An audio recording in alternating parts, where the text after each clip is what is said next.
Assalamualaikum warahmatullahi wabarakatuh. Adapun tugas kelompok pada mata kuliah perkembangan peserta didik yang dibimbing oleh Ibu Dwi Reski Anandari S, SPSI MSE. Kami dari kelompok 4 dengan anggota Irmayana, Irfan, Nurfadila Istiqamah, dan Rahmat Aji Hidayat. Adapun materi yang akan kami jelaskan yaitu perkembangan sosio-emosi pada masa kanak-kanak awal.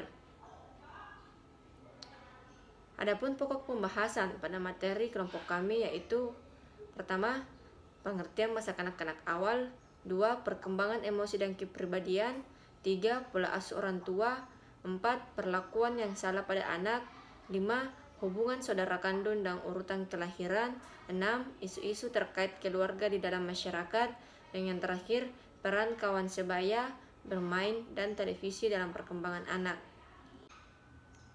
Yang pertama, pengertian masa kanak-kanak awal. Secara kronologis atau urutan waktu, masa kanak-kanak awal adalah masa perkembangan dari usia 2-6 tahun. Perkembangan biologis pada masa-masa ini berjalan pesat, tetapi secara sosiologis ia masih sangat terkait oleh lingkungan dan keluarganya. Oleh karena itu, keluarga sangat berperan penting untuk mempersiapkan anak untuk terjun ke dalam lingkungan yang lebih luas, terutama lingkungan sekolah. Yang kedua, perkembangan emosi dan kepribadian. Di masa kanak-kanak awal, perkembangan sosio-emosi anak-anak kecil ditandai dengan sejumlah perkembangan pikiran serta pengalaman emosi yang terjadi menghasilkan kemajuan yang nyatanya dalam perkembangan diri, kematangan emosi, pemahaman moral, serta kesadaran gender. Yang pertama, konsep diri atau self. Di masa kanak-kanak awal, anak-anak berkembang sedemikian rupa sehingga mereka mampu menambah pengalaman dirinya. Kedua, perkembangan emosi. Kesadaran mengenai diri yang berkembang pada seorang anak kecil berkaitan dengan kemampuan merasakan rentang emosinya yang semakin luas. Yang ketiga, perkembangan moral. Perkembangan moral mencakup perkembangan pikiran, perasaan, dan perilaku menurut aturan dan kebiasaan mengenai hal-hal yang seharusnya dilakukan seseorang ketika berinteraksi dengan orang lain. Yang keempat, gender atau identitas. Identitas gender yang merujuk kepada penghayatan seseorang terhadap gendernya, termasuk pengetahuan, pemahaman, dan penerimaan menjadi pria atau wanita, di mana sebagian besar anak-anak memperoleh ketika mereka berusia 3 tahun. Peran gender merupakan seperangkat ekspektasi yang menentukan bagaimana wanita dan pria seharusnya berpikir, bertindak, dan merasa. Terima kasih atas kesempatannya. Baiklah, saya akan melanjutkan pembahasan materi selanjutnya, yaitu materi ketiga mengenai pola asuh orang tua. Pengasuhan yang baik, menarik, memerlukan waktu dan usaha. Perkembangan anak bukanlah kuantitas waktu yang diluangkan orang tua untuk anak-anaknya, kualitas pengasuhan juga penting. Gaya pengasuhan yang digunakan setiap orang tua bervariasi. Adapun jenis pola asuh orang tua menurut Mbak Umrin. Yang pertama, pengasuhan otoritarian adalah gaya yang bersifat membatasi dan menghukum, di mana orang tua mendesak anaknya agar mematuhi orang tua serta menghormati usaha dan jeripaya mereka. Yang kedua, pengasuhan otoritatif adalah mendorong anak-anak untuk mandiri, namun masih tetap memberi batasan dan kendali atas tindakan-tindakan anak. Yang ketiga, pengasuhan yang melalaikan adalah gaya di mana orang tua sangat-sangat tidak terlibat di dalam kehidupan anak. Dan keempat, pengasuhan yang memanjakan adalah gaya di mana orang tua sangat terlibat dengan anaknya, namun kurang memberikan tuntunan atau kendali terhadap mereka. Selanjutnya, materi keempat mengenai perlakuan yang salah pada anak.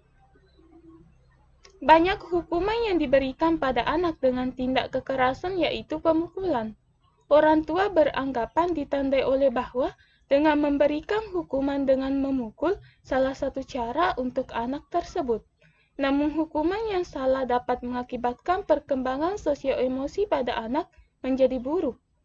Ada 4 tipe jenis kekerasan pada anak, yaitu yang pertama, kekerasan fisik.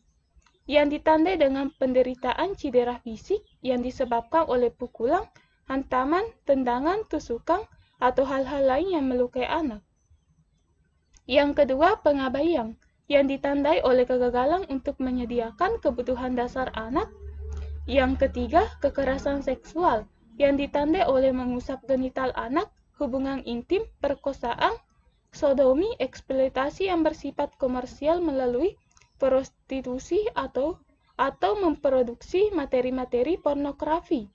Dan yang keempat, kekerasan emosional, meliputi tindakan atau kelalaian dari orang tua atau pengasuh lain yang menimbulkan masalah-masalah perilaku, kognitif, atau emosi.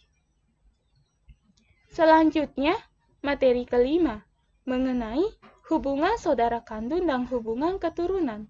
Yang pertama, hubungan dengan saudara kandung. Siapapun yang pernah dibesarkan dengan saudara kandung mungkin memiliki memori yang kaya tentang interaksi agresif dan bermusuhan. Ketika berusia 2 hingga usia 4 tahun, rata-rata saudara kandung akan berkonflik setiap 10 menit sekali. Kemudian konflik akan berkurang ketika berusia sekitar 5 hingga usia 7 tahun. Ada 3 jenis karakteristik penting tentang relasi dengan saudara kandung. Yang pertama, kualitas emosi relasi. Yang kedua, rasa kekeluargaan dan keakraban relasi.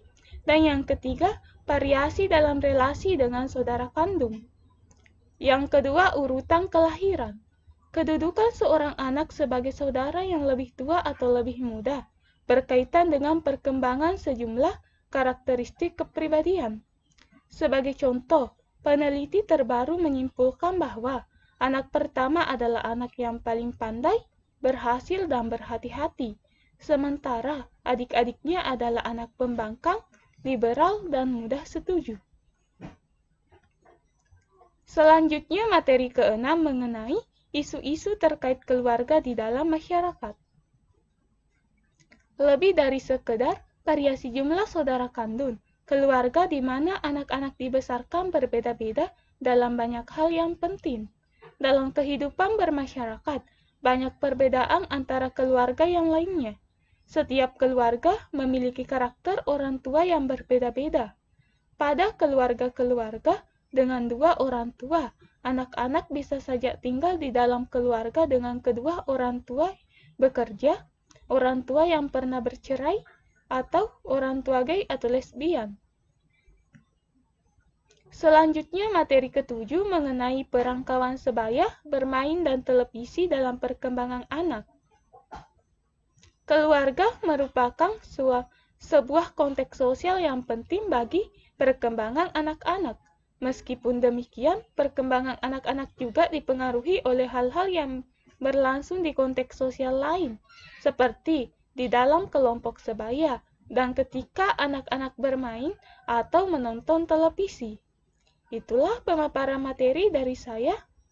Saya kembalikan ke moderator. Terima kasih.